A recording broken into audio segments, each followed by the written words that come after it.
नमस्कार, श्री समर्थ रेसिपीमध्ये तुमचं अगदी मनापासून स्वागत आहे। आज आपण बनवतोय डाळ तडका आणि जीरा राईस। तर त्यासाठी इथे मी 2 चमचे मुगाची डाळ, 2 चमचे मसुरीची डाळ आणि साधारण 1 वाटी तुरीची डाळ घेतलेली आहे। तसेच इथे आपल्याला कोलम तांदूळ पण लागणार आहे। सर्वात महत्त्वाचं, तुम्ही जर माझ्या चॅनलवर नवीन असाल तर चॅनलला लाईक, शेअर व सबस्क्राइब करायला विसरू नका। तसेच व्हिडिओ शेवटपर्यंत नक्की पहा। चला तर मग रेसिपीला सुरुवात करूया। अगोदर आपल्याला या तिन्ही डाळी मिक्स करून छान अशा 2 ते 3 वेळा स्वच्छ पाण्याने धुवून घ्यायच्या आहेत। त्यानंतर आपल्याला याचा कुकर लावून घ्यायचा आहे। इथे आपली डाळ छान अशी धुवून झालेली आहे। आता आपल्याला इथे अर्धा चमचा हळद आणि 1 चमचाभर असं मीठ टाकून घ्यायचं आहे। त्यानंतर इथे मी तेल पण टाकलेलं आहे। त्यामुळे काय होतं, आपली डाळ जी आहे ती मस्त अशी छान मऊसूत शिजली जाते। आणि इथे मी कोलम तांदूळ स्वच्छ धुवून तो 1-5 मिनिटे छान असं भिजत ठेवणार आहे। आता आपल्याला इथे कुकरच्या 3 शिट्ट्या करून घ्यायची आहेत। 1 शिट्टी आपल्याला मोठ्या गॅसवर करून घ्यायची आहे आणि 2 शिट्ट्या आपल्याला मीडियम गॅसवरती करून घ्यायची आहेत। त्यामुळे काय होईल, आपली डाळ जी आहे ती मस्त अशी शिजली जाते। इथे मी जीरा राईस बनवण्यासाठी पण पाणी उकळत ठेवलेलं आहे। आपल्याला हे पाणी छान असं खळखळून उकळी आल्यानंतरच यामध्ये आपल्याला तांदूळ घालून घ्यायचे आहेत।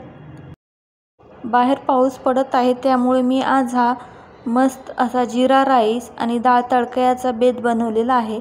पावसामुळे इथं सगळीकडे थंडगार झालेला आहे आणि गरमागरम असा वाफळलेला जीरा राईस आणि डाळ तडका खाण्यासाठी अतिशय भन्नाट असा लागतो।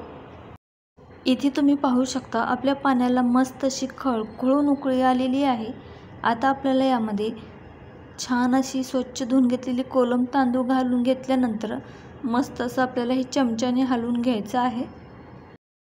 यामध्ये आपण मीठ वगैरे काहीच टाकलेलं नाही। अगोदर आपल्याला हा भात, आपण याला भात म्हणूया, असा शिजवून घ्यायचा आहे।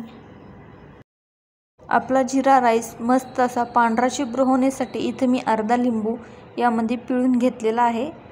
आता आपण याला छान असं हलवून घेऊया। इथे तुम्हाला कोलम तांदूळ वापरायचा नसेल तर इथे तुम्ही बिर्याणी राईस पण वापरू शकता। इथे आपल्याला झाकण न ठेवता हा भात आपल्याला मोठ्या गॅसवरती छान असं शिजवून घ्यायचा आहे।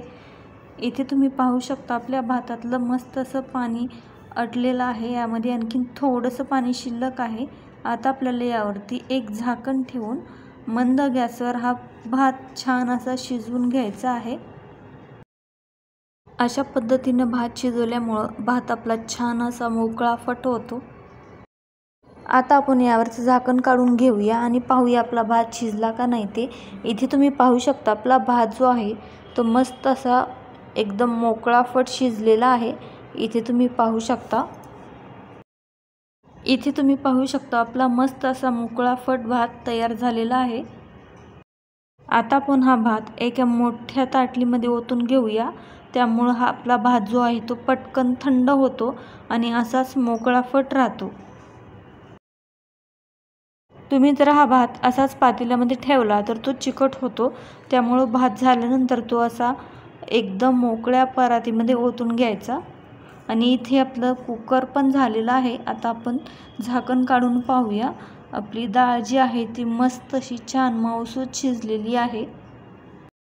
आता आपण ती रवीने छान अशी घोटून घेऊया। यामध्ये आपल्याला गरम करून घेतलेलं पाणी घालून घ्यायचं आहे। तुम्हाला डाळ कितपत घट्ट बनवायची आहे त्या पद्धतीने किंवा त्या हिशोबाने तुम्ही यामध्ये पाणी घालून घ्यायचं। आपली डाळ घोटून झालेली आहे। आता आपल्याला डाळ तडक्यासाठी काय काय साहित्य लागते ते पाहायचं आहे। इथे मी 4 ते 5 बेडगी मिरच्या घेतलेल्या आहेत, तसं हिरवी मिरची पण घेतलेली आहे। त्यानंतर आपल्याला कोथिंबीर लागणार आहे, कांदा आणि 1 लहान आकाराचा टोमॅटो। तसेच इथे आपल्याला खडे मसाले लागणार आहेत, तेजपत्ता, दालचिनी, लवंग आणि इथे मी काळी मिरी पण घेतलेली आहेत। त्यानंतर इथे आपल्याला आलं लसूण मस्त असं ठेचून घेतलेलं पण लागणार आहे। चला आता फोडणीची तयारी करून घेऊया। इथे मी कढईमध्ये साधारण 1 चमचा तूप आणि 1 चमचा तेल पण यामध्ये घालून घेतलेलं आहे। तसंच आपल्याला यामध्ये मोहरी आणि जिरे याची छान अशी तडतडून फोडणी करून घ्यायची आहे। इथे आपली जिरी मोहरी छान अशी तडतडून झाल्यानंतर आपल्याला यामध्ये खडे मसाले आणि बेडगी मिरची घालून घ्यायची आहे। तसंच इथे मी हिरवी मिरची पण लगेच टाकून घेतलेली आहे। हलकीशी परतल्यानंतर आपल्याला यामध्ये एक लहान आकाराचा कांदा घालून घ्यायचा आहे। आपल्याला कांदा इथे छान असा परतला गेल्यानंतर आपल्याला यामध्ये छान असं ठेसून घेतलेलं आलं लसूण घालून ते पण आपल्याला मस्त असं तेलावरती परतून घ्यायचं आहे। इथं आपला कांदा लसूण अद्रक परतलं गेल्यानंतर आपल्याला यामध्ये टोमॅटो घालून घ्यायचा आहे। टोमॅटो पण आपल्याला मस्त असा मऊसूत होईपर्यंत परतून घ्यायचा आहे। आपला टोमॅटो पटकन मऊसूत होण्यासाठी इथं मी साधारण 1 चमचा मीठ घातलेलं आहे। मीठ घातल्यामुळे आपला टोमॅटो जो आहे तो पटकन असा मऊसूत होतो। आता आपण याला मस्त असं हलवून घेऊया। आता आपल्याला इथे 1 चमचा मस्त अशी धना पावडर घालून घ्यायची आहे। त्यानंतर इथे आपल्याला आवडीप्रमाणे लाल तिखट टाकून घ्यायचं आहे। इथं मी साधारण 1 चमचाच लाल तिखट टाकलेलं आहे। तुम्हाला आवडत असेल तर तुम्ही यामध्ये आणखीन तिखट ॲड करू शकता। तिखट घातल्यानंतर आपल्याला इथे अर्धा चमचा हळद घालून घ्यायची आहे आणि हे छान असं मिक्स करून घ्यायचं आहे। इथे आपली फोडणी जळायला नको म्हणून आपल्याला यामध्ये थोडंसं पाणी पण घालून घ्यायचं आहे। पाणी घातल्यामुळे आपले मसाले जे आहेत ते करपणार नाहीत आणि आपला कांदा टोमॅटो पण मस्त असा शिजला जातो। त्यामुळे इथे मी थोडंसं पाणी घालून हे मसाले छान असे परतून घेणार आहे। आता आपल्याला इथे डाळ तडका मसाला वापरायचा आहे। इथे मी टायगर ब्रँडचा डाळ तडका मसाला वापरलेला आहे। इथे तुम्हाला तुमच्या आवडीप्रमाणे पण तुमच्या ब्रँडचा तुम्ही इथे मसाला वापरू शकता। आता हे छान असं परतून घेऊया। त्यानंतर इथे आपल्याला मस्त अशी बारीकसर कापून घेतलेली कोथिंबीर यामध्ये घालून घ्यायची आहे आणि ती पण आपल्याला मस्त अशी परतून घ्यायची आहे। आता आपल्याला इथे शिजवून घेतलेली डाळ यामध्ये घालून घ्यायची आहे आणि मंद गॅसवर या डाळ तडक्याला छान अशी एक उकळी काढून घ्यायची आहे। इथे आपल्याला चवीप्रमाणे मीठ घालून घ्यायचं आहे। इथे मी मोठं मीठ वापरलेलं आहे, तुम्ही लहान मीठ वापरलं तरी चालेल। इथे आपल्याला राईसला मस्त अशी जिऱ्याची फोडणी द्यायची आहे। त्यासाठी इथं मी 1 चमचा तूप आणि 2 चमचे तेल या कढईमध्ये घालून घेतलेलं आहे। आता आपल्याला एक छान असं कडकडीत गरम करून घ्यायचं आहे। आपलं तेल तूप छान असं कडकडीत गरम झाल्यानंतर आपल्याला यामध्ये 2 चमचे जिरे घालून घ्यायची आहे। हा जिरा राईस असल्यामुळे इथे मी जिरे जास्त वापरलेली आहेत आणि आपल्याला हे जिरं मस्त असं तडतडून घ्यायचं आहे। त्यामुळे याची फोडणी जी आहे ती मस्त अशी भातामध्ये उतरते। आपली जिरी छान अशी तडतडून झाल्यानंतर आपल्याला छान असा शिजून घेतलेला भात यामध्ये घालून घ्यायचा आहे आणि मोठ्या गॅसवर याला मस्त असं छान हलवून घ्यायचं आहे। यामध्ये आपल्याला चवीप्रमाणे मीठ घालून घ्यायचं आहे। मीठ घातल्यानंतर आपल्याला हा भात अशा पद्धतीने हलवून घ्यायचा आहे।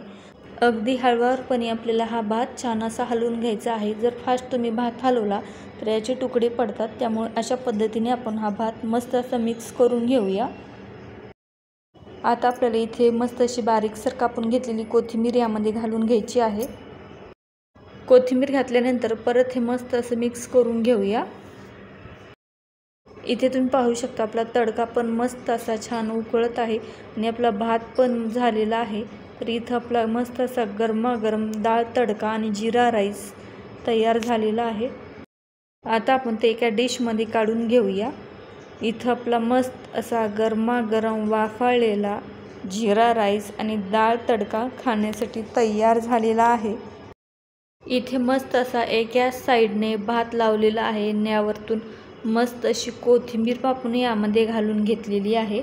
आता मस्त असं गरमागरम वाफाळलेलं डाळ यामध्ये घालून घेऊया। इथे आपला मस्त असा गरमागरम डाळ तडका आणि जिरा राईस खाण्यासाठी तयार झालेला आहे। चला तर मग पुन्हा भेटूया अशा छान छान रेसिपी पाहण्यासाठी। तोपर्यंत धन्यवाद।